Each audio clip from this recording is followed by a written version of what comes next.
الحمد لله نحمده ونستعينه ونستغفره ونؤمن به ونتوكل عليه ونعوذ بالله من شرور أنفسنا ومن سيئات أعمالنا من يهد الله فلا مضل له ومن يضلل فلا هادي له ونشهد أن لا إله إلا الله وحده لا شريك له ونشهد أن سيدنا ومولانا محمدا عبده ورسوله وصلى الله تعالى على خير خلقه سيدنا ومولانا محمد وآله وأصحابه أجمعين أما بعد فأعوذ بالله من الشيطان الرجيم بسم الله الرحمن الرحيم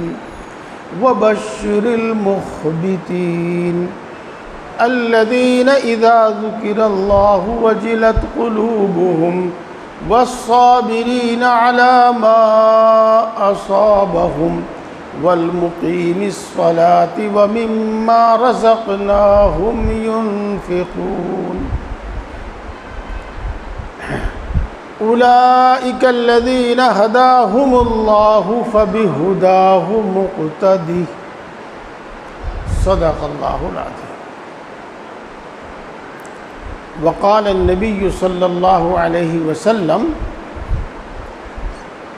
لا يؤمن أحدكم حتى يكون هواه تبعا لما جئت به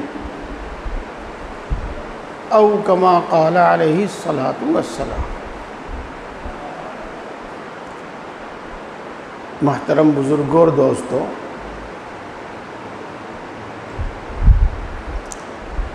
پہلے تو میں آپ کو مبارکباد دے دوں اور آپ کو خوشخبری سنا دوں. اس زندگی میں بھی دینی تعلیمات پر عمل کر کے ہی آدمی صحیح زندگی گزار سکتا ہے، چین سکون اور عزت کی زندگی گزار سکتا ہے. اور دین کی کمی سے ہی آدمی کے دل میں پریشانی، دماغ میں پریشانی اور مصائب مشکلات کا سامنا وہ دین کی کمی کی وجہ سے ہی ہو. اور بہت جلد اس دنیا سے جانا ہے. یہ نہیں کہ اس دنیا کی تکلیفوں پہ ہی بات ختم ہو جاوے گی. دین پر عمل نہیں کیا، اس دنیا کی تکلیفوں سے ہی معاملہ ختم ہو جائے گا؟ نہیں، اس دنیا کی تکلیفیں تو بھگتنی ہی پڑیں گی. اور آخرت میں مرنے کے بعد آخرت میں پھر سخت پوچھ ہوگی، سخت باز پرس ہوگی. تم نے زندگی ہمارے کہنے کے مطابق کیوں نہیں گزاری؟ ہماری تعلیمات کے مطابق، ہماری ہدایات کے مطابق زندگی کیوں نہیں گزاری؟ اس پر سخت پوچھ ہوگی. سمجھ لو، اللہ کی نافرمانی کے بعد کہاں چین مل سکتا ہے؟ نہ اس دنیا میں، نہ مرنے کے بعد.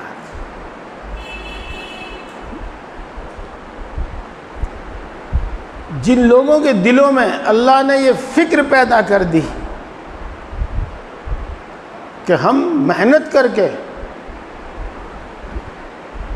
اپنی زندگیاں دین کے مطابق ڈھال لیں، اپنی سوچ دین کے مطابق ڈھال لیں، اور اس کے لیے انہوں نے کچھ کرنا شروع کر دیا. اس کی فکر ان کے اندر پیدا ہوئی، فکر کے بعد پھر طلب پیدا ہوئی، تو یقیناً وہ مبارکباد کے قابل ہے.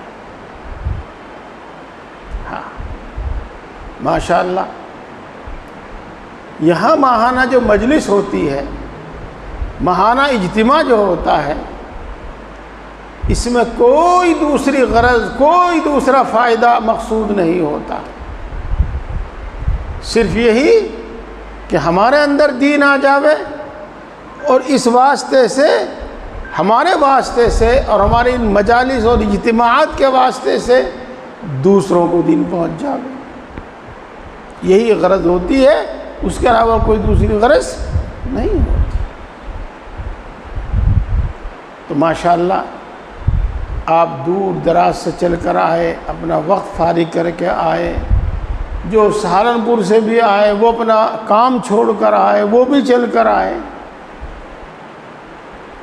میں بار بار اس کا ذکر اس لیے کرتا ہوں تاکہ ہمارے ذہن میں اس کی اہمیت بیٹھ جاوے، ہمارے دلوں میں جو غفلت ہے، جو بے فکری ہے، وہ ختم ہو جاوے اور فکر ہمارے اندر آ جاوے۔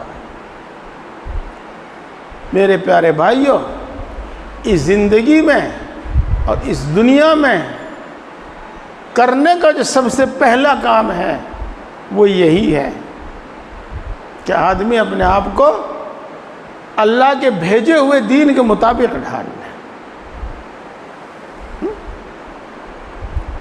نہیں تو وہ بادشاہ بھی بن گیا تو ناکام، وزیر بنا ناکام، ڈاکٹر بنا ناکام، کچھ بھی بنا ناکام، مفتی صاحب بنا ناکام، شیخ الحدیث صاحب بنا ناکام، شیخ طریقت بنا ناکام۔ جی اللہ کی طلب، فکر اور اپنے آپ کو اللہ کے بھیجے ہوئے دین کے مطابق ڈھال لیا تو کامیابی اسی میں ہے۔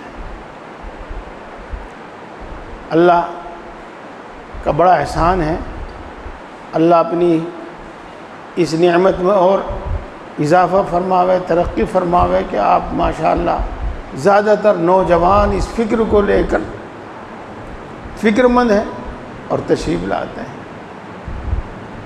پیارے بھائیوں،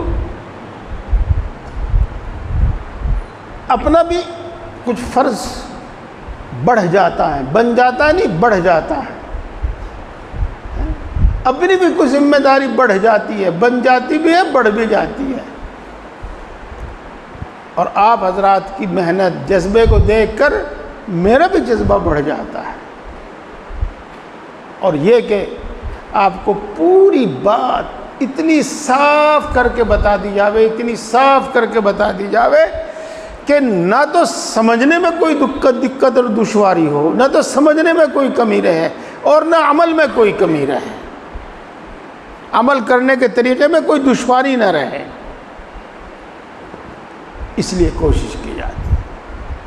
میرے پیارے بھائیوں، اکثر و بیشتر میں ایک بات بعد میں بتاتا ہوں، بہت ضروری بات ہے، لیکن وہ بسا اوقات ادھوری رہ جاتی ہے، بسا اوقات اس کو مختصر کرنا پڑ جاتا ہے، اس لیے میں آج اس کو تھوڑی تفصیل سے، چونکہ بات آپ کی بار بار کی سنی ہوئی ہے، اس لیے اختصار کے باوجود آپ سمجھ جائیں گے، لیکن بہت تھوڑی سی اختصار اور تفصیل کے بیچ میں ہی میں آپ کو بات سمجھانا چاہتا ہوں۔ پیارے بھائیوں، اپنا معمول بنا لو، اپنی عادت بنا لو تہجد میں اٹھنے کی، اور اس میں کوتاہی نہ کرو۔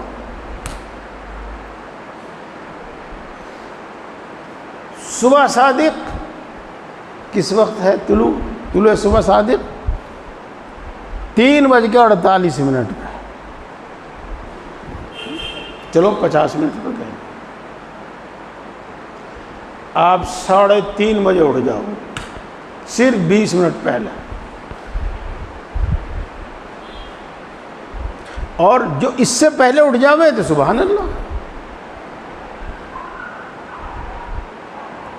اور اس وقت آپ اسی وقت اٹھ سکیں گے جب آپ جلدی سوویں گے، اگر آپ 1:30 بجے 2 بجے 12 بجے سوئیں گے تو نہیں اٹھ پائیں گے، ارادہ کرنے کے باوجود نہیں اٹھ پائیں گے۔ الارم نہیں آپ کو اٹھا سکے گا، الارم بجتا رہے گا، آپ اٹھیں گے نہیں، زیادہ سے زیادہ سوتے جاگتے اس پہ انگلی رکھ کے اسے بند کر کے پھر سو جاؤ گے۔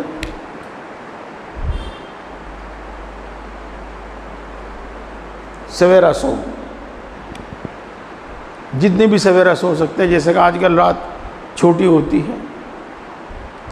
اپنا نظام الاوقات، اپنے کاموں کو اسی طرح ڈالو، اسی طرح بناؤ۔ دیر ہو جاتی ہے، فلاں ہو جاتا ہے، وہاں سے یوں آتا ہوں، ارے سب کچھ ہے۔ جب آپ نظام الاوقات بنائیں گے تو بن جائے گا، اس کے بغیر نہیں ہو سکے گا۔ تو بہرحال آدھا گھنٹہ پہلے میں نے تو 20 منٹ تک کہہ دیا، کیونکہ اس میں بھی آدمی 10 منٹ میں استنجا وضو سے فارغ ہو کر 10 منٹ میں 4 رکعت پڑھ سکتا ہے، اسے 2 رکعت بھی تہجد ہوتی ہے۔ اور میرے بھائی، یہ تہجد پڑھنے کے بعد آپ پھر تھوڑا سا جتنا بھی کم سے کم آپ کی ہمت ہے اتنا ذکر کر لیا کرو۔ بتایا تھا آپ کو تو 12 تسبیح کی ہماری عادت ہے، ہمارا معمول ہے، لیکن 3 تسبیح لا الہ الا اللہ یہ کم سے کم ہے، اور 3 تسبیح لا الہ الا اللہ 6 سے 7 منٹ میں ہو جاتا ہے۔ دیکھ لینا کر کے، 10 منٹ میں تو ہر ایک آدمی کا ہو جائے گا۔ یہ جس کو جو معمول بتایا ہوا ہے وہ اسی کے مطابق کرے، لیکن میں آج کم سے کم بتا رہا ہوں جس کو ہر آدمی کر سکے، کم سے کم۔ جی ہاں، ذکر کے 3 تسبیح ذکر کریں، لا الہ الا اللہ کی 3 تسبیح، اور اس کے بعد جماعت کے وقت تک قرآن پاک کی تلاوت اور یاسین شریف کی تلاوت سے فارغ ہو جاؤ۔ قرآن پاک کی تلاوت ہرگز مت چھوڑو، اور یاسین شریف کی تلاوت، یاسین شریف پڑھنا ان تمام کاموں میں مددگار ہے جن کے لیے ہم سارے دن مارے پھرتے ہیں۔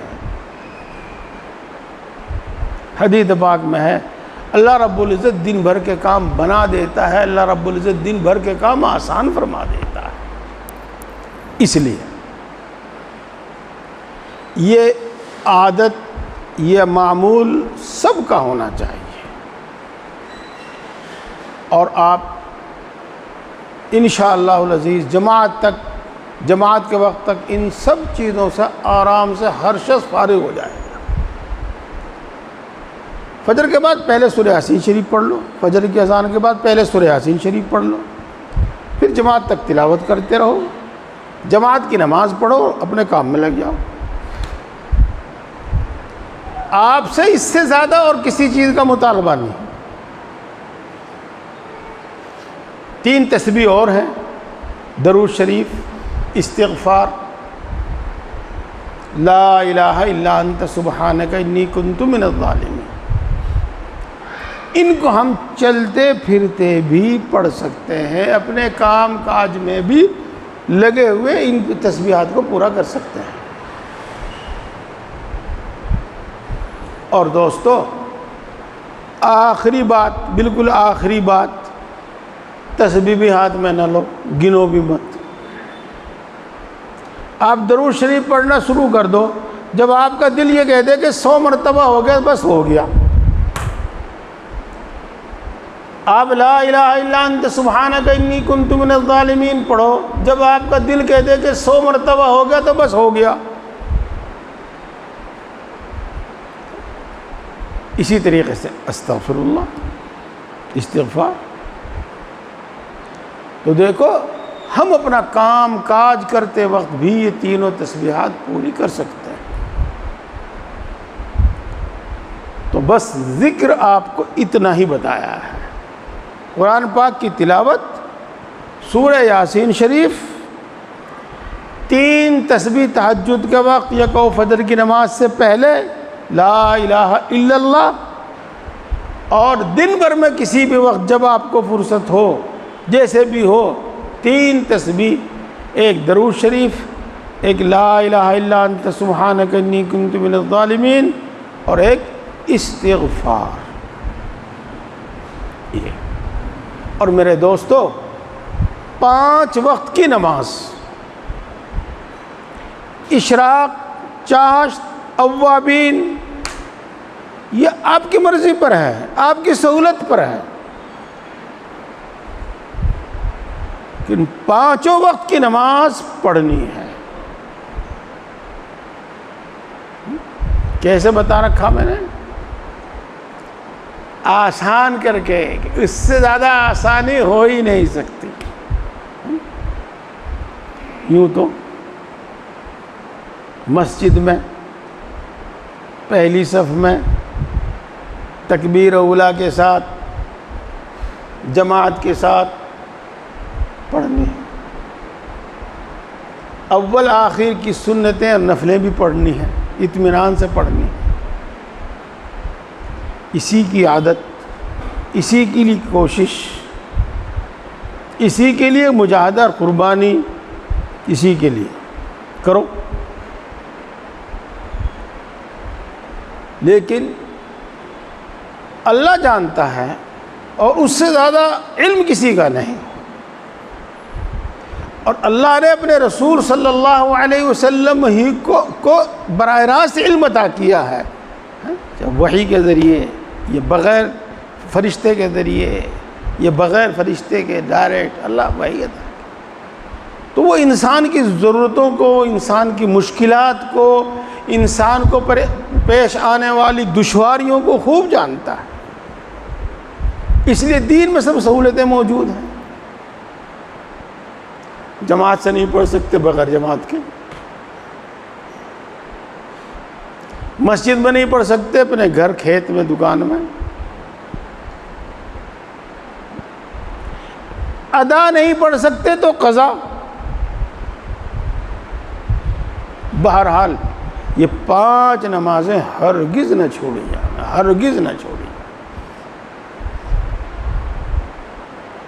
غلط فہمی میں مبتلا نہ ہوں، کوشش تو اسی کے لیے جاری رکھنی ہے، لیکن اگر ہم وہ نہیں کر سکتے، اور جب تک وہ نہیں کر پائیں گے اس وقت تک ایسے ہی صحیح۔ پیارے دوستو، اللہ کے رسول صلی اللہ علیہ وسلم کی بھی نمازیں قضا ہوئی جی، اور کیا پتہ اللہ میں نے جان بوجھ کے ہی کروائی ہو۔ ایک مرتبہ رسول اللہ، دیکھو سنیو اس کو، اور جتنی میں بات بتاؤں وہ بھی سمجھیو اور اس سے آگے کی بھی سمجھیو۔ ایک مرتبہ رسول اللہ صلی اللہ علیہ وسلم سفر میں تھے، رات کو بہت دیر تک، کوئی مناسب جگہ ایسی نہیں تھی جہاں قیام کیا جاوے، بہرحال دیر میں کسی جگہ قیام فرمایا، اور پہرے داروں کو مقرر کر دیا، نماز کے لیے اٹھانے والوں کو مقرر کر دیا، باقی آپ سب سو گئے۔ لیکن جو پہرے دار تھے، جگانے والے تھے، ان کو بھی نیند آ گئی، اور سب اس وقت اٹھے جب سورج کی گرمی اور سورج کی کرنیں ان کے چہروں پر لگی جا کر۔ رسول اللہ صلی اللہ علیہ وسلم بھی اسی وقت اٹھے۔ تو میں یہ عرض کر رہا ہوں کہ اللہ کا دین ہے، انسانی طبیعت اور فطرت کو خوب جانتا ہے، کیا کا مشکلات، کیا کا پریشانیاں، کیا کا عذر انسان کو پیش آ سکتے ہیں۔ اس لیے اگر قضا ہو جائے، قضا کرنی نہیں ہے بھائی، قضا کرنی نہیں ہے، چھوڑنی نہیں ہے۔ اگر چھوٹ جائے تو، اگر قضا ہو جاوے تو اگلی نماز سے پہلے وہ قضا نماز پڑھ لو۔ مسئلہ تو اور بھی ہے، تفصیل نہیں، وہ یہ پڑھ لو۔ میرے دوستو، یہ عمل شروع کیجیے گا انشاءاللہ العزیز، انشاءاللہ العزیز۔ اس عمل سے طبیعت ایسی بنے گی، اس عمل سے طبیعت ایسی نرم ہوگی اور ایسی اثر لینے والی بنے گی طبیعت کہ جب ہم جو سنیں گے، جو ہم پڑھیں گے، انشاءاللہ ہمارے دل میں اترے گا، ہمارے اندر عمل کا جذبہ پیدا ہوگا، ہمارے اندر عمل کی ہمت پیدا ہوگی، اللہ کی طرف سے توفیق ہوگی۔ اس واسطے یہ معمول ضرور رکھیے گا،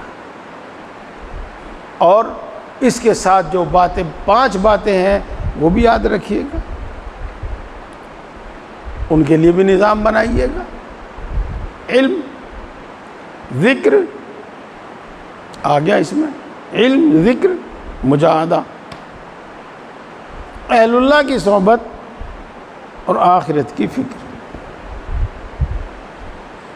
پیارے بھائیوں، بڑی بات، چھوٹا منہ بڑی بات، اس کے بغیر دین نہیں آئے گا، اور جہاں آئے گا انہی سے آئے گا۔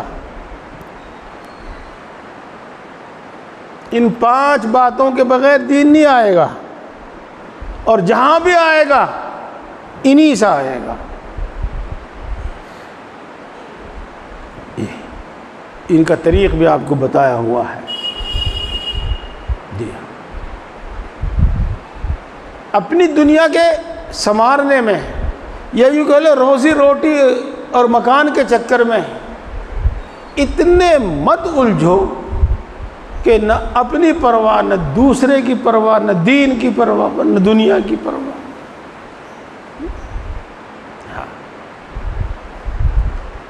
ایک حدیث پاک ہے جی، خطبے میں اکثر و بیشتر پڑھتے بھی ہیں، الا، کیا ترجمہ ہے اس لفظ کا؟ الا، اگر صحیح ترجمہ کیا جاوے تو وہ کان کھول کے سنو، حالانکہ کان تو سب کے کھلے ہوئے ہی ہے، توجہ سے سنو، بڑے دھیان سے سنو۔ الا کا ترجمہ یہ ہوتا ہے، الا ان نفسا لن تموت حتی تستکمل رزقها۔ کوئی بھی جاندار اس وقت تک نہیں مرے گا، الا ان نفسا لن تموت، کوئی بھی جاندار اس وقت تک نہیں مرے گا جب تک اللہ نے اس کی تقدیر میں، اس کے مقدر میں جتنی روزی لکھی ہے وہ سب اس کو نہ مل جائے، حتی تستکمل رزقها۔ یہ ترجمہ ہے اس کا، جتنی روزی اللہ نے مقدر میں لکھی ہے جب تک وہ سب اس کو نہیں مل جاوے گی، اس وقت تک اس کی موت نہیں آئے گی۔ اس عقیدے کا عقیدہ ہے، یہ اللہ کے رسول صلی اللہ علیہ وسلم کی بات ہے، یہ کسی اور کی بات نہیں ہے۔ یہ اثر ہونا چاہیے، فاتقوا اللہ، تم اللہ سے ڈرو۔ اللہ سے ڈرنے کا مفہوم بہت وسیع ہے، حلال حرام کا دھیان رکھو، اللہ کی نافرمانی کر کے رزق تلاش مت کرو، رزق کی تلاش میں، رزق کی روزی روٹی کمانے میں اللہ کی نافرمانی مت کرو۔ واتقوا اللہ واجملوا فی الطلب، اور روزی کمانے میں اپنے آپ کو زیادہ مت کھپاؤ۔ یہ میں یہ حدیث پاک سنا کر آپ کو یہ بتلانا چاہتا ہوں کہ جو ہم ہر چیز میں کہتے ہیں کہ ٹائم نہیں ملتا، ٹائم نہیں ملتا، ٹائم نہیں ملتا ہے، میرے بھائی نظام الاوقات بناؤ۔ اس وقت کمانا ہے، اس وقت کھانا ہے، اس وقت سونا ہے، اس وقت سیکھنا ہے، اس وقت عبادت کرنی ہے، اور اپنے آپ کو اتنا مت کھپاؤ کہ دین سیکھنے کا بھی وقت نہ ملے، اپنے آپ کو اتنا مت کھپاؤ کہ عبادت کے لیے بھی اپنے آپ کو فارغ نہ کر سکو، نمازوں کے لیے بھی اپنے آپ کو فارغ نہ کر سکو، اتنا مت کھپاؤ۔ جی ہاں، دیکھو مثال کے طور پر 9 بجیں گے، اذان شروع ہو جائیں گی، کہیں 9:15 بجے جماعت ہوگی، کہیں 9:30 بجے جماعت ہوگی۔ اسی وقت کسی کاریگر، کسی مستری کے پاس فون آ جاؤ، جی آ جاؤ ہماری بجلی خراب ہو رہی، آ جاؤ ہمارا فلاں خراب ہو رہا ہے، تو پہلی چیز دماغ میں کیا آئے گی؟ کم سے کم 300 روپے تو ملیں گے، چل۔ اور یہ خیال کہ بھئی جماعت تو نکل جاوے گی، جماعت تو ملنے کی نہیں۔ اور جماعت سے نہ پڑھنے کا اثر یہ ہوتا ہے کہ پھر خود بخود ڈھیل شروع ہو جاتی ہے۔ جب آدمی سوچتا ہے کہ بھائی 9:30 بجے جماعت ہو لی، 9:15 بجے جماعت ہو لی، جماعت تو ملنے کی نا، ہاں پڑھ لیں گے چلو، پھر پتہ نہیں 10 بجے پڑھے، 11 بجے پڑھے، کس وقت پڑھے،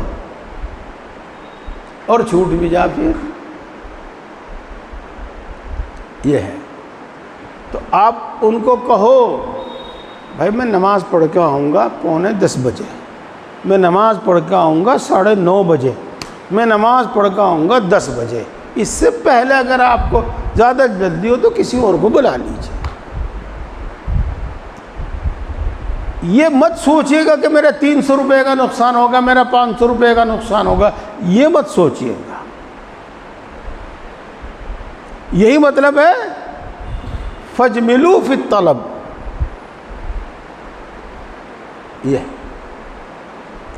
یہی حال ہماری ملازمت کا ہے، یہی حال ہماری تجارت کا ہے، ہونا چاہیے۔ جی ہاں، ملازمت کا کیا معاملہ؟ دیکھو بھائی، جب آپ کہیں نوکری تلاش کریں، نوکری پہ لگے تو اس کو بتا دینا، مسلم ہو غیر مسلم ہو، بھائی میں 5 وقت ڈیوٹی میں 2 نماز آویں گی تو 2، 3 آویں گی تو 3، بھائی میں وقت پہ نماز پڑھوں گا، اور اس میں میرے آدھا گھنٹہ خرچ ہوگا، مثلا یوں کہو۔ آپ کی جو ڈیوٹی ہے 8 گھنٹے کی، میں وہ پوری کروں گا۔ اسی لیے مسئلہ ہے کہ اگر ہم ڈیوٹی میں ہیں تو نفل پڑھنے کی اجازت نہیں، فرض پڑھیے اور سنت مؤکدہ پڑھیے اور اپنی ڈیوٹی پہ جائیے، نفل مت پڑھیے۔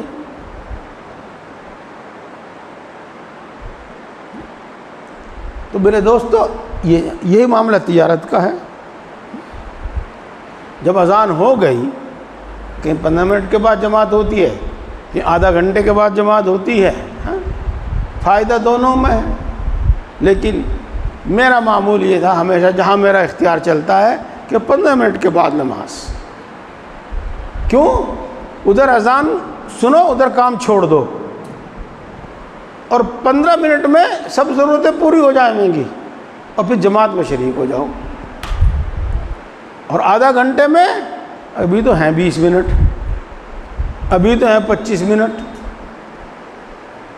یہ تو بہرحال دکاندار ہو، ڈاکٹر صاحب ہو، فلاں صاحب ہو، فلاں صاحب ہو، وہاں یہی ہونا چاہیے، اجملوا فی الطلب۔ اگر گاہک چلا جائے گا تو کوئی بات نہیں،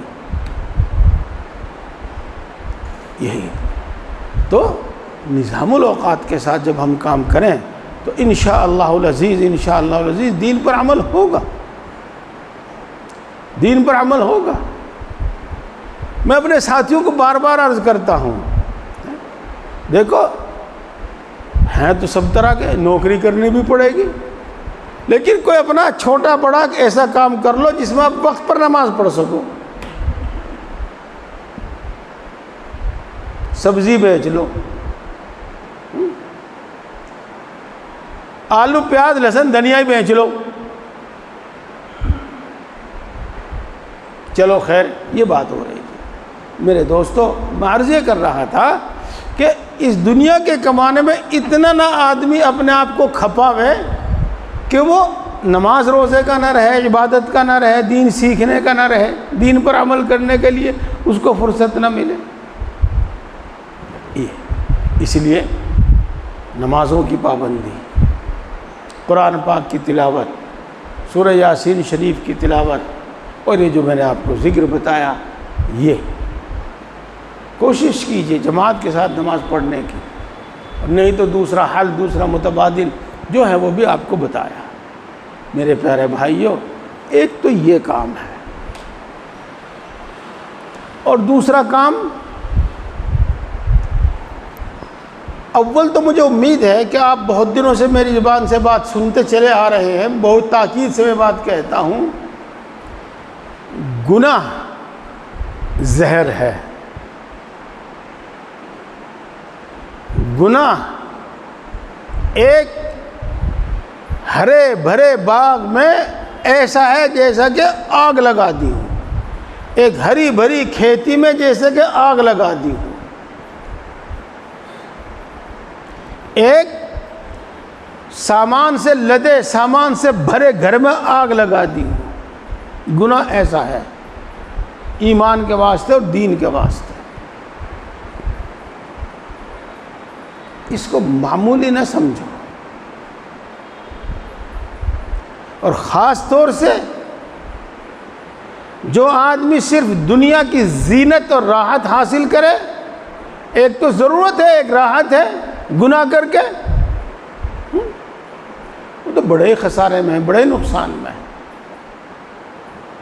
یہ میں کیا کہہ رہا ہوں، اپنی بچیوں کو ہم نے اسکوٹیاں دلوا دی، عورتیں اسکوٹی پہ ادھر سے ادھر بھاگی پھرے، ہمارے گاؤں میں کہرانے میں ادھر ادھر تو ایک بھی نہیں دکھائی دیتی، اور اب بہت ساری دکھائی دے رہی۔ میرے پیارے بھائیوں، دین کو برباد نہ کرو دنیا کے واسطے۔ جی ہاں، تو گناہ نہ کیا۔ جب آدمی یہ کام کرے گا تو انشاءاللہ العزیز دل اس کا اتنا نرم ہو جائے گا، اور دل اس کا اتنا صاف ہو جائے گا، اتنا نورانی ہو جائے گا کہ اس کو بھلی بات بھلی اور بری بات بری نظر آنے لگے گی، اور من جانب اللہ انشاءاللہ اس کو ہمت اور مجاہدے کی توفیق ملے گی، اور من جانب اللہ انشاءاللہ اس کو عبادت کی توفیق ملے گی، طاعت عبادت کی توفیق ملے گی، تقوی کی توفیق ملے گی، بات بھی سمجھ میں آئے گی، عمل کی بھی توفیق ملے گی۔ پیارے بھائیوں، میں نے یہ بات آپ کو بتا دی، اور گناہ سے بچنے میں اور سب کچھ آ گیا۔ اللہ کے جتنے احکام ہیں ان کو پورا کرنے کی کوشش کیجیے، اللہ نے جن کاموں سے منع کیا ہے ان سے بچنے کی کوشش کیجیے گا۔ ایک دم نہیں صحیح تو کوشش کرتے رہیے گا، رفتہ رفتہ انشاءاللہ سب ٹھیک ہو جائے گا۔ پیارے بھائیوں،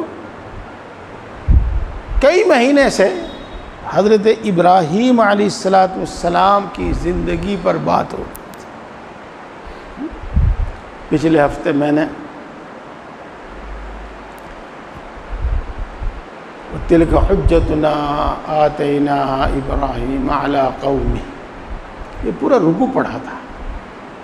اس میں انبیاء کرام علیہم السلام کا ذکر ہے، اور آخر میں اللہ نے ارشاد فرمایا اولئک الذین ھداھم اللہ فبھداہ مقتدی۔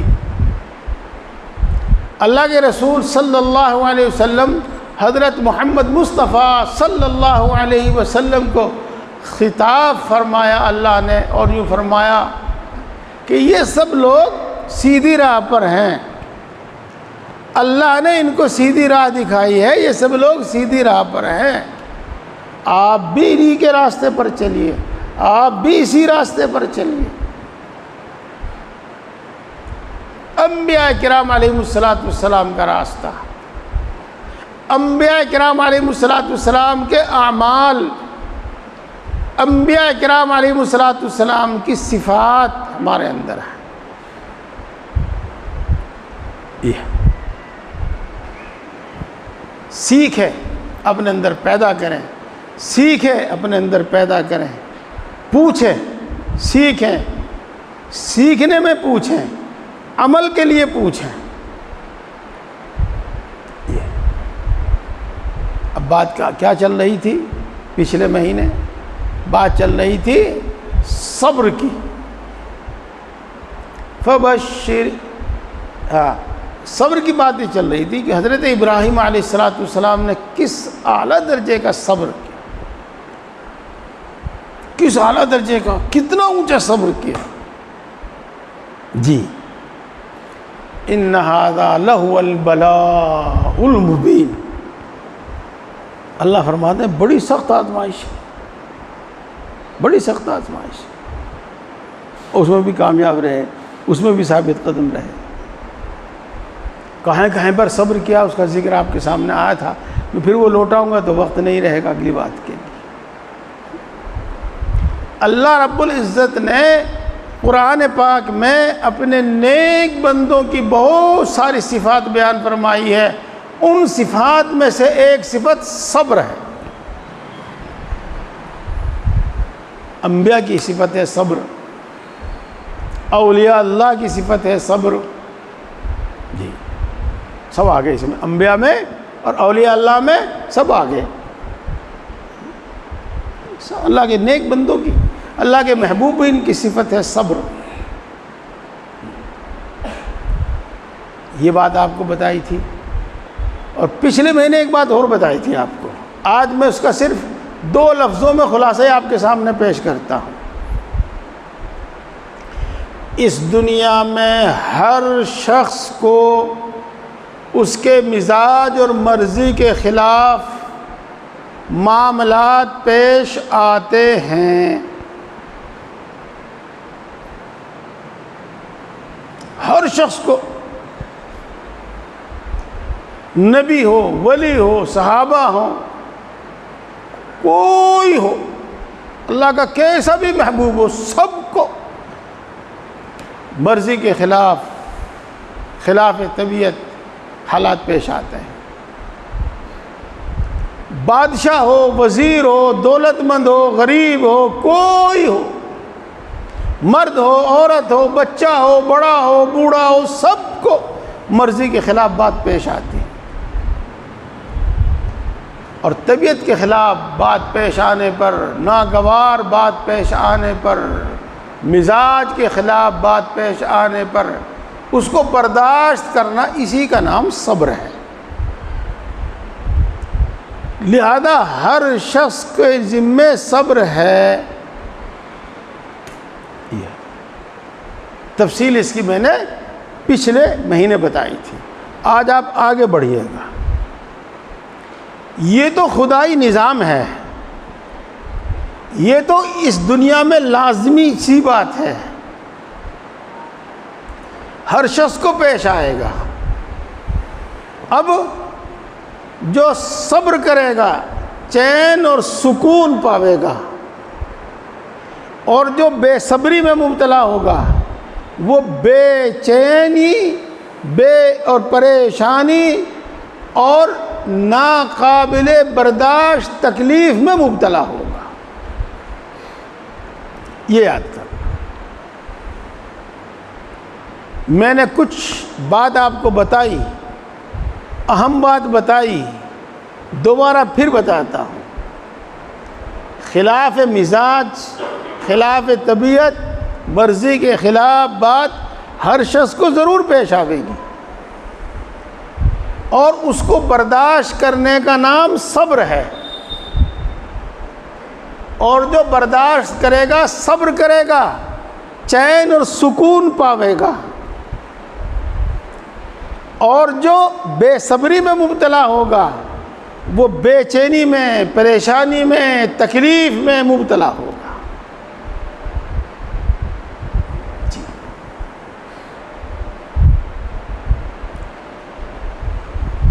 آج تو اس کا سمجھنا بہت آسان ہے.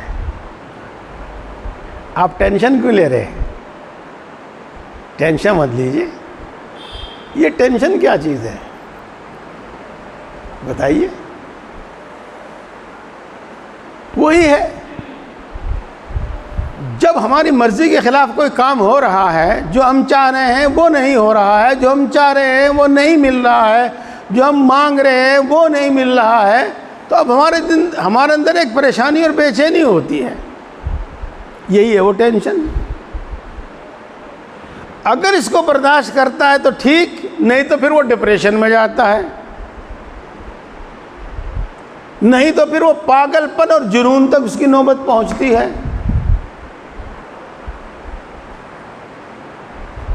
میں بھی فی الحال محض دنیاوی نقطۂ نظر سے آپ کو بتا رہا ہوں. سہار کی عادت ڈالیے، برداشت کی عادت ڈالیے، صبر کی عادت ڈالیے، اور چین اور سکون سے رہیے. جی، اس کی ایک مثال بڑی آسانی سے سمجھ میں آ جاتی ہے.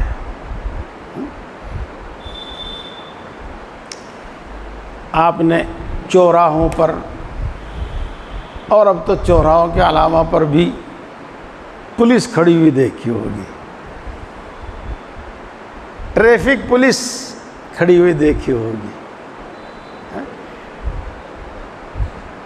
بعض مرتبہ بڑی سخت گرمی ہوتی ہے، بہت سخت گرمی ہوتی ہے، لیکن اس کو اپنی ڈیوٹی نبھانی ہوتی ہے. ادھر سے بھی گاڑی آ رہی، ادھر سے بھی گاڑی آ رہی، وہ اپنی ڈیوٹی نہیں نبھاوے گا تو پتہ نہیں کیا ہو گیا.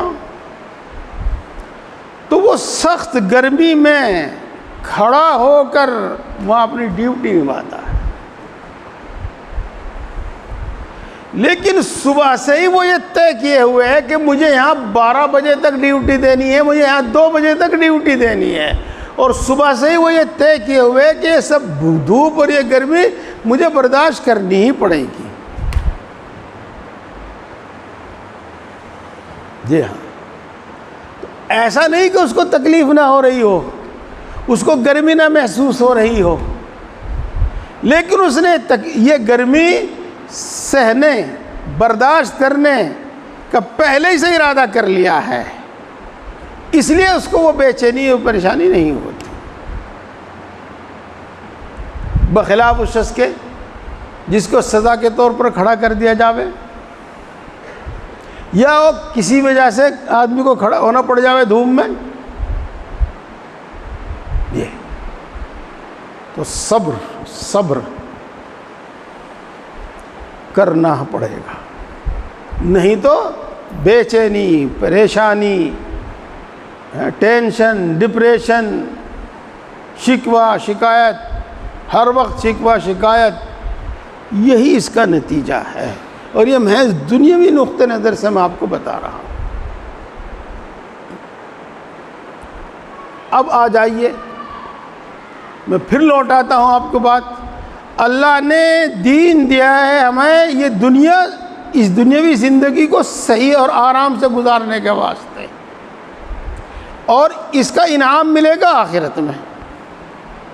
صرف اس لیے کہ اس نے اللہ کی مانی، اس لیے دنیا میں بھی بہت کچھ ملتا ہے. یہ اس صبر کی بدولت انسان کو کیا ملتا ہے؟ اللہ اس صبر کی بدولت انسان کو کیا عطا فرماتا ہے؟ جی، تو میرے پیارے بھائیوں، اس کا بیان بڑا دشوار ہے، بہت لمبا ہے، بہت مشکل ہے. اسی لیے اللہ رب العزت نے ارشاد فرمایا انما یوفی الصابرون اجرهم بغیر حساب. صبر کرنے والوں کو ان کا بدلہ بغیر حساب کے دیا جائے گا. کیا بتایا جائے، کتنا بتایا جائے.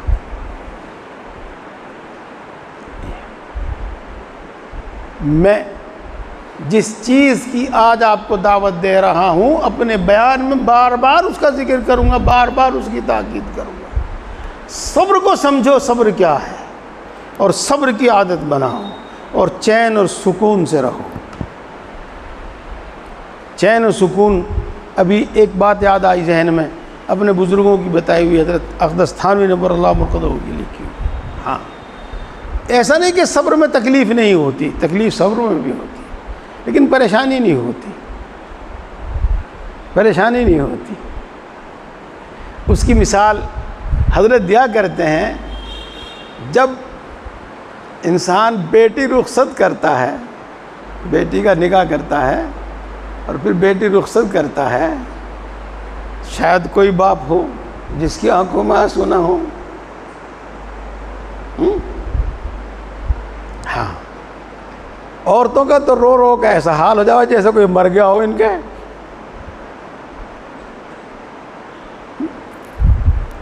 دکھ تو ہے۔ جس بیٹی کے رشتے اور نکاح کے واسطے، شادی کے واسطے پلہ پسار پسار کر اللہ سے مانگتے تھے، آج اس کو رخصت کرتے ہوئے رو رہے ہیں، وہ بھی رو رہی ہے۔ ہاں، لیکن پریشانی نہیں، سب کو سکون ہے، دل میں سب کے سکون ہے۔ ماں رو رہی ہے لیکن جانتی ہے کہ تو اپنا ایک فرض ادا کر رہی ہے، باپ رو رہا ہے لیکن جانتا ہے کہ تو اپنا ایک فرض ادا کر رہا ہے، اور بہت بڑا کام جو تیرے ذمہ تھا وہ ادا ہو گیا۔ یہ تو ایسے میرے دوستوں، میرے بزرگ پیارے بھائیوں، اس بات کو یاد رکھو جو میں نے بتائی ہے آپ کو۔ دکھ الگ چیز ہے، تکلیف دکھ الگ چیز ہے، پریشانی الگ چیز ہے۔ صبر سے پریشانی ختم ہو جاتی ہے، دکھ تکلیف تو ہوتا ہے۔ اگر دکھ تکلیف نہ ہو تو پھر صبر ہی کیا، اگر دکھ تکلیف نہ ہو تو پھر اتنا اجر و انعام ہی کیا۔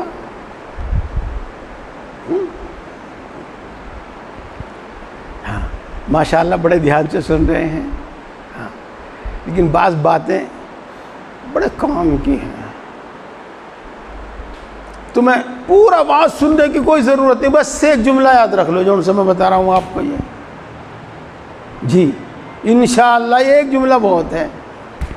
میرے شیخ ابو حضرت مولانا مسیح اللہ خان صاحب جلال آبادی نور اللہ مرقدہ ارشاد فرمایا کرتے تھے، حالات سے پریشانی نہیں ہوتی، خیالات سے پریشانی ہوتی ہے۔ حالات سے پریشانی نہیں ہوتی، خیالات سے پریشانی ہوتی ہے۔ جی،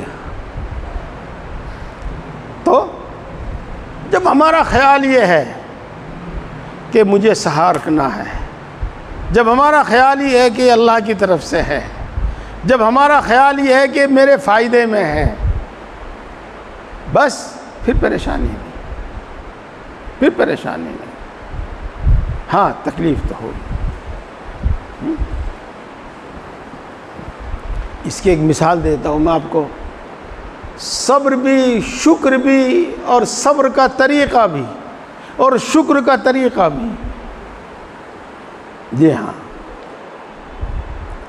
شیخ سعدی علیہ رحمہ جا رہے تھے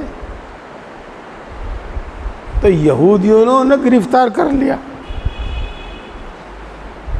پہلے یہ ظلم بہت ہوتا تھا اور غلام بنا لیا، اور خندق کھودنے اور تعمیر کے وہ مشقت والے کام ان کے ذمہ لگا دیے۔ جی، کیا کر سکتا ہے بے بس آدمی؟ کچھ بھی نہیں کر سکتا۔ ہاں، پچھلے مہینے شعر سنایا تھا میں نے آپ کو،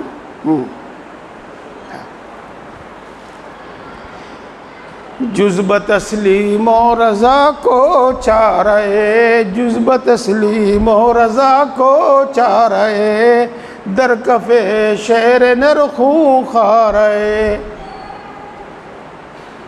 جب ایک ظالم شعر کے پنجے میں پھنس گئے تو اب بے چین اور تڑپنے سے کیا فائدہ؟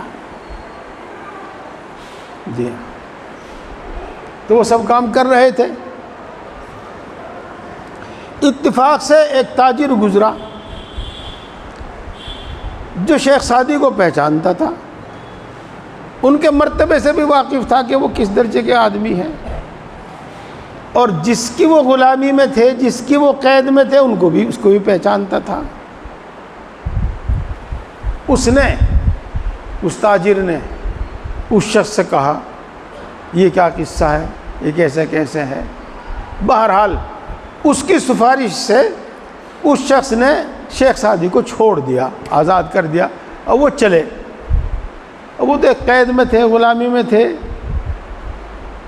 ساری ضرورت زندگی کیسے ان کو میسر ہو سکتی تھی؟ نہیں، ننگے پیر جا رہے تھے۔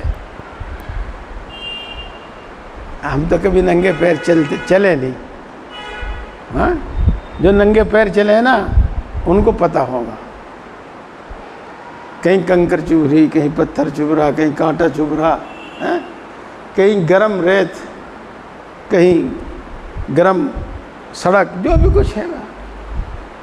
ہاں، تو جو ننگے پیر جا رہے تھے اور تکلیف ہو رہی تھی تو اللہ سے شکایت کی، کسی اور سے نہیں شکایت کی۔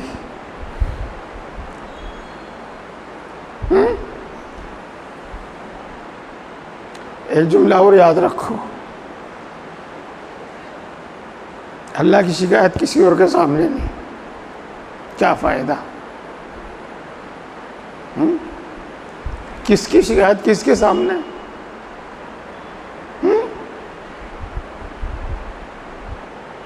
اگر شکایت بھی کرنی ہے تو اسی سے کرنی۔ انما اشکو بثی وحزنی الی اللہ۔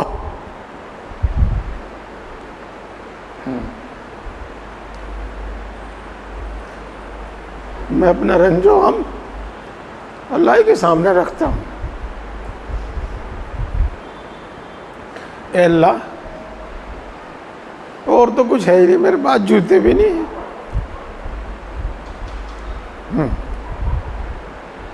آگے چلے۔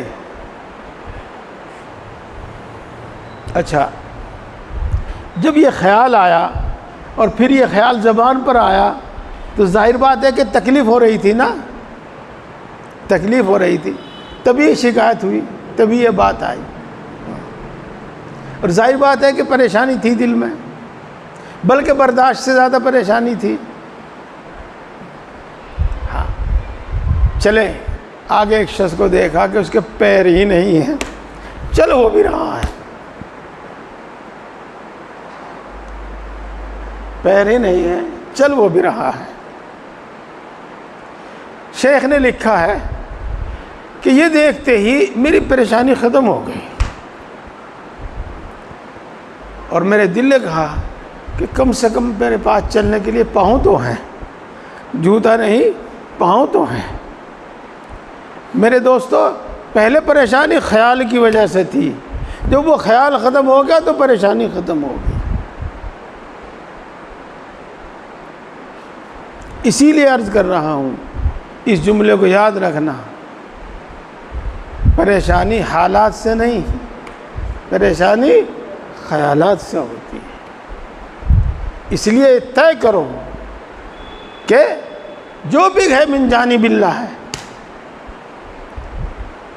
اور جو بھی کچھ ہے اللہ کی عطا ہے، جس کو چاہے دے، جس کو چاہے نہ دے۔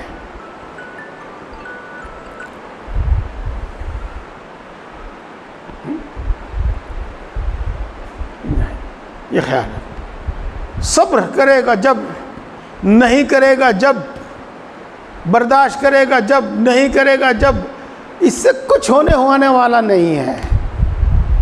ہوگا تو جبھی جب اس کا فیصلہ ہو جائے گا، اس کا حکم ہو جائے گا۔ لہذا بے صبری کرنے سے، بے چینی میں مبتلا ہونے سے کوئی فائدہ نہیں۔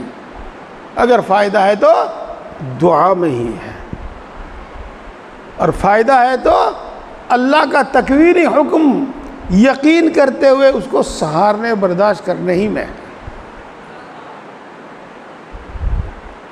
میرے پیارے بھائیوں، خوب سمجھ لو یہ تو بہرحال صبر کی بات ہو رہی تھی، صبر کی بات ہے تو خیال ہے کچھ ذہن سے نکل کی جو بات میں کہنا چاہ رہا ہوں۔ ہاں، انما یوفی الصابرون اجرہم بغیر حساب۔ چلیے، جو کچھ ذہن سے نکل گیا، اور جو دوسری بات ہے وہ بھی بہت فائدے کی ہے۔ میرے بھائیوں، اگر یہ مشکلات انسان کے واسطے ضروری نہ ہوتی اور یہ مشکلات انسان کے حق میں فائدہ مند نہ ہوتی تو اللہ پہلی بات تو یہ کہ کسی بھی انسان کو نہیں دیتا، اور اگر وہ اپنے گناہگار نافرمان بندوں کو دیتا، مبتلا کرتا ان پریشانیوں میں، تو اپنے نیک بندوں کو بالکل نہ کرتا۔ لیکن یہاں معاملہ بالکل ہی الٹا ہے۔ یہ پریشانیاں سب سے زیادہ پیش آتی ہیں انبیاء کرام علیہم السلام کو، سب سے زیادہ پیش آتی ہیں پریشانیاں انبیاء کرام علیہم السلام کو، اور پھر ان سے کم ان کو جو ان کے قریب ہوتے ہیں، اور جو ان کے جتنا قریب ہوتا ہے اتنی زیادہ مشکلات اس کے سامنے آتی ہیں، اتنی مشکلات ان کے سامنے آتی ہیں۔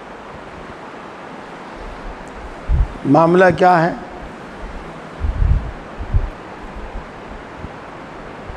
دیکھو، ایک جملہ بولوں گا جو اہل علم اہل فہم سمجھیں گے، اور ایک جملہ بولوں گا جو سب سمجھیں گے۔ دونوں حدیث سے ہیں۔ جس درجے اور جس رتبے اور جس مرتبے پر اللہ اس بندے کو پہنچانا چاہتا ہے، وہ ان مشکلات اور ان مشکلات پر صبر کے بغیر حاصل ہو ہی نہیں سکتے۔ سنو، محض کثرت عبادت سے نہیں، کثرت ذکر سے نہیں، کثرت تلاوت سے نہیں، وہ چیز اس کو ان مشکلات پر صبر سے ہی حاصل ہوگی، اس کے بغیر حاصل ہی نہیں ہوگی۔ جی ہاں، اس رتبے پر، اس درجے پر اس کے بغیر پہنچے گا نہیں۔ اور ایک جو ہے، ایک لفظ ہے جو سب سمجھ لیں تو، اللہ کی معرفت مشکلات میں ابتلا کے بعد ہی پیش آتی ہے، حاصل ہوتی ہے۔ اللہ کی معرفت مشکلات میں مبتلا ہونے کے بعد ہی حاصل ہوتی ہے۔ ہاں، ایک بزرگ نے پوچھا، ایک بزرگ سے کسی نے پوچھا اللہ کی معرفت کیسے حاصل ہو؟ تو اس نے کہا، اپنے بزرگ صاحب نے فرمایا کہ دونوں ہاتھ ملاؤ اور ان کو خوب رگڑ کے یوں ملو۔ جی، دیکھو مل کے تھوڑی دیر میں ہی گرمی پیدا ہو جاوے گی ہاتھ میں۔ جی ہاں، ہاں، گرمی محسوس ہوئی کہ جی ہاں محسوس ہوئی کہ ہاں، محبت کی گرمی اس وقت تک حاصل نہیں ہوتی جب تک یہ رگڑے نہیں لگے تھے، زندگی کے رگڑے نہیں لگے تھے۔ جی ہاں، اور محبت سے پھر وہ معرفت حاصل ہوتی ہے۔ جی ہاں دوستو، بات تو آج بھی ادھوری رہے گی۔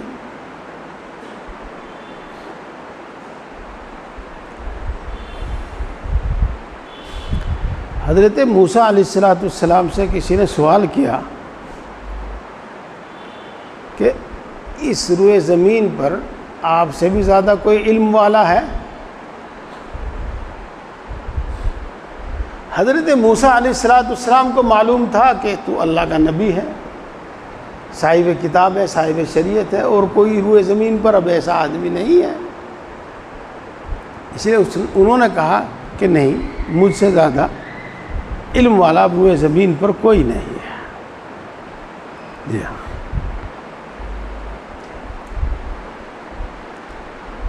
اللہ رب العزت کے بات ناپسند آئی. ہاں، کیوں ناپسند آئی؟ بات تو صحیح ہے، پھر ناپسند کیوں آئی؟ کیوں مول صاحب سوال پیدا ہوتا ہے کہ نہیں ہوتا؟ بات کہنے کا لہجہ بھی ہونا چاہیے، اس کے لیے الفاظ بھی الگ ہونا چاہیے. حضرت موسیٰ کے بارے میں کچھ نہیں کہتا، میں تو آپ کو سمجھانے کے واسطے کہتا ہوں. واللہ عالم، اللہ زیادہ جانتا ہے. بظاہر تو میرے سے زیادہ جاننے والا کوئی ہے نہیں. ہاں اچھا چلو خیر، بہرحال جو بھی کچھ تھا اللہ رب العزت چاہتے تو جبریل کو بھیجتے موسیٰ کے پاس اور یہ کہتے کہ نہیں، تیرے سے زیادہ بھی جاننے والا ایک آدمی روئے زمین پر ہے اور وہ فلاں ہے. بات ختم ہو گئی تھی. پتہ چل جاتا موسیٰ علیہ السلام کو. لیکن اب ان کو حکم ہوتا ہے مچھلی لے لو، کھانا لے لو، خادم لے لو، فلاں جگہ جاؤ، وہاں ہمارا ایک بندہ ملے گا، اس سے ملاقات ہوگی، اس سے بات ہوگی، تمہیں پتہ چلے گا کہ تم سے زیادہ علم والا کوئی ہے کہ نہیں ہے. جی ہاں. اب حضرت موسیٰ علیہ السلام جاتے ہیں اپنے خادم کے ساتھ، جہاں حکم ہوا تھا پہنچنے کا وہاں پہنچتے ہیں، تھوڑا سا اس سے آگے بھی گزر جاتے ہیں اور اپنے خادم کو کہتے ہیں کہ بھائی اس سفر میں تو بڑی تکلیف اٹھانی پڑی اور بھوک بھی لگ رہی. وہ جو مچھلی تھی ہمارے ساتھ وہ تو لیا جا، کچھ کھا پی لیں. خادم نے کہا حضرت وہ تو مجھے بتانا یاد نہیں رہا، ہم جب فلاں جگہ وہاں بیٹھے تھے تو وہ مچھلی تو نکل کے ہمارے تھیلے میں سے اور دریا میں چلی گئی تھی، تلی ہوئی بھری ہوئی بھی نکل کے ہمارے تھیلے میں سے دریا میں چلی گئی تھی. وہ تو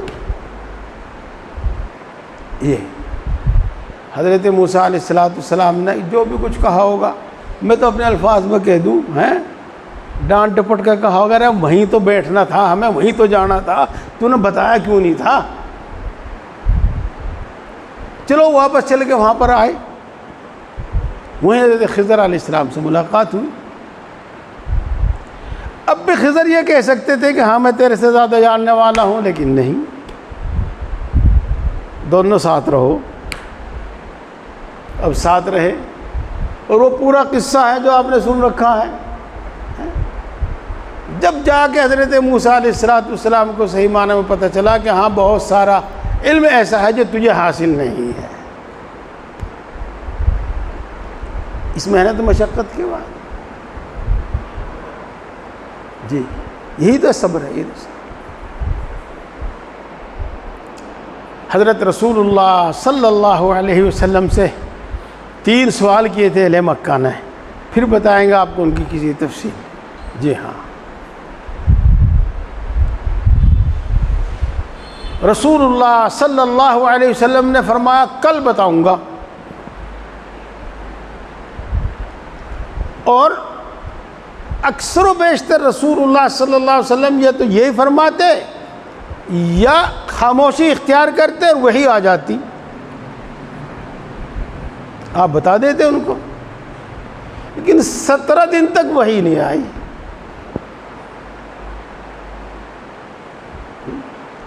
اب آپ بتاؤ مکے میں کیا نہیں کہا جا رہا ہوگا آپ کو، اور کیا تکلیف آپ کو نہیں ہو رہی ہوگی.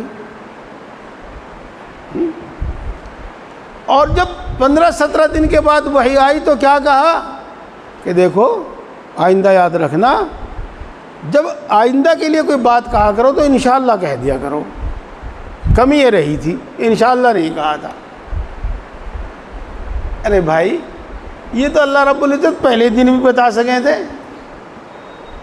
لیکن 15-17 دن کی تکلیف میں مبتلا رکھا.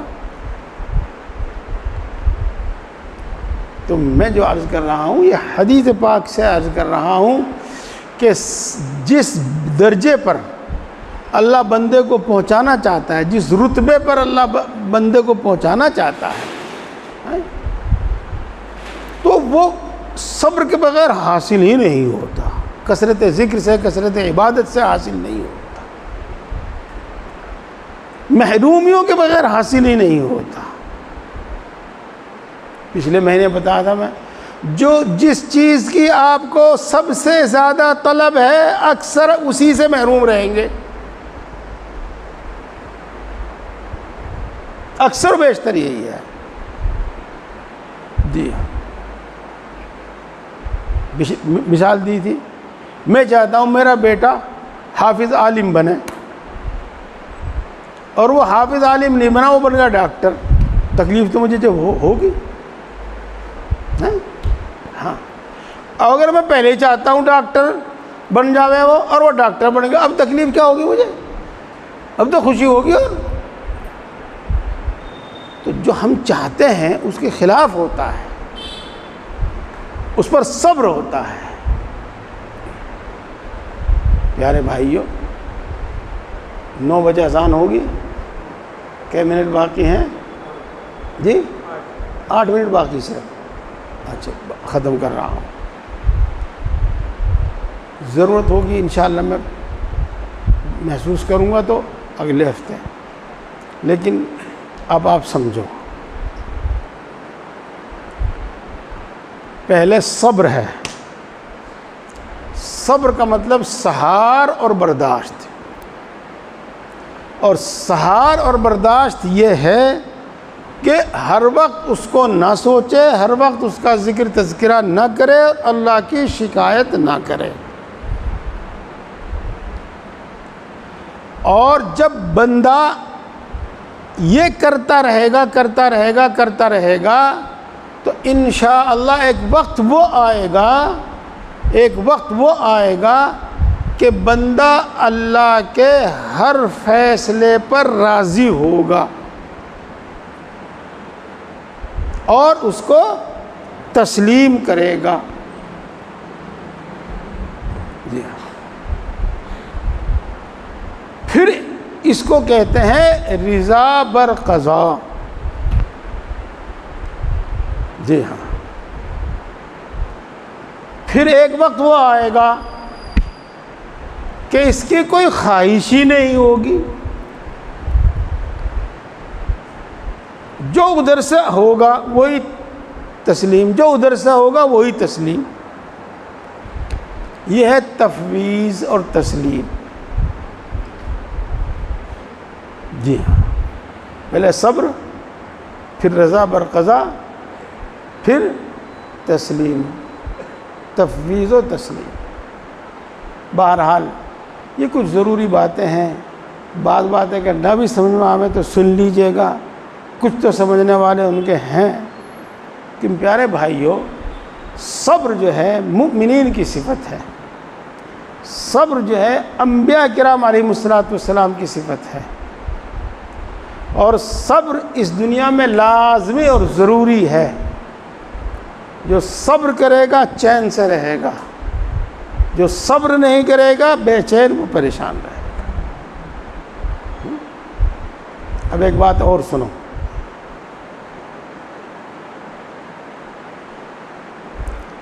دنیا میں جس انسان کو بھی آپ خوش دیکھیں گے، چاہے وہ کسی بھی مذہب سے تعلق رکھتا ہو، اس کے اندر ایمانی صفات ہوں گی، چاہے ایمان نہ ہو ایمانی صفات ہوں گی۔ جی، دوسرے لوگ بھی جو آپ کو خوشحال سکون سے نظر آتے ہیں، ان کے اندر صبر ہے۔ اس لیے میرے دوستوں، پریشان مت ہو۔ اور 2 آیتیں تو بہت ساری ہیں، لیکن 2 آیتیں اکثر و بیشتر مختصر سے مختصر، انما یوفی الصابرون اجرہم بغیر حساب، ترجمے کے ساتھ پڑھیے اور بار بار پڑھیے، انشاءاللہ العزیز صبر آئے گا۔ ترجمہ اس کا یہی ہے کہ کہ صبر کرنے والوں کو اللہ تبارک و تعالیٰ بے شمار بدلہ عطا فرمائے گا۔ جی ہاں، عصر کے بعد بتایا تھا میں نے، ان للہ ما اخذ وَلَهُ ما اعطى، جو دیا اس کا تھا، جو لیا اس کا تھا۔ انا للہ وانا الیہ راجعون، ہم بھی اللہ ہی کے ہیں، ہم بھی ایک دن اللہ ہی کے پاس چلے جائیں گے۔ یہ چیز ہے، سوچنے سے صبر آ جاتا ہے۔ دیکھیے گا وہ دل جو یوں دھڑکتا ہے نا، یوں دھڑکتا رہتا ہے، یہ سوچ کر صبر کر کے بالکل پرسکون ہو جاتا ہے۔ تجربہ کر کے دیکھ۔ اور ایک آیت اور پڑھا کیجیے گا اس موقع پر، اولئک علی ھدی من ربہم اس سے پہلے کیا ہے؟ اولئک علیہم صلوات من ربہم ورحمہ وَأُولَئِكَ هُمُ الْمُهْتَدُونَ، یہ ہے وہ۔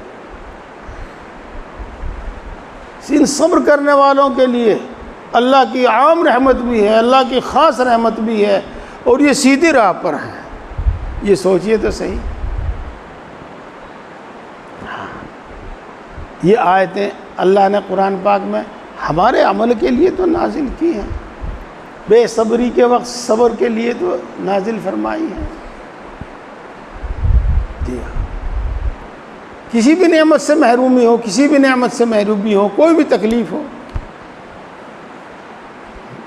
بیماری ہو، اولاد سے محرومی ہو، عزت مرتبے عہدے سے محرومی ہو، بس میں اس مضمون کو پورا کر رہا ہوں۔ مختصری رہ جائے گی دعا آج، صبر کے وہ شکوہ شکایت نہ ہو، ہر وقت نہ سوچے اس بارے میں، بلکہ یہ باتیں سوچ لیا کریں۔ نمبر 2، اپنے بس میں جو تدبیر ہے ان تدابیر کے کرنے میں کوئی حرج نہیں ہے۔ مثلاً آدمی بیمار ہے تو صبر کا مطلب یہ نہیں ہے کہ وہ علاج نہ کرے، صبر کا مطلب یہ نہیں ہے کہ وہ دوائی نہ کھاوے، پرہیز نہ کرے، نہ، دوائی بھی کرے، پرہیز بھی کرے، علاج بھی کرے، ورزش بھی کرے، غرض جس چیز کی ضرورت ہو وہ سب کرے، بس اللہ کی شکایت اور شکوہ نہ کرے، بے چین نہ ہو، ہر وقت اس کو نہ سوچا کرے، صبر کا ثواب ملے۔ جی ہاں، اور یہ مطلب نہیں کہ دعا نہ کرے، خوب دعا کرے، خوب دعا کرے، خوب دعا کرے۔ جی ہاں،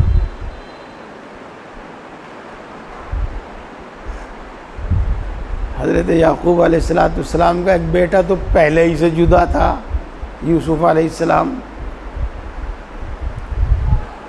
پھر مصر میں گئے تھے وہ، ایک بیٹا وہاں کے بادشاہ نے قید کر لیا تھا، گرفتار کر لیا تھا۔ وہ ان کے بیٹے ان کے پاس آئے، ہاں یہ تو انہوں نے کہا اے بیٹو جاؤ تلاش کرو ملے گا۔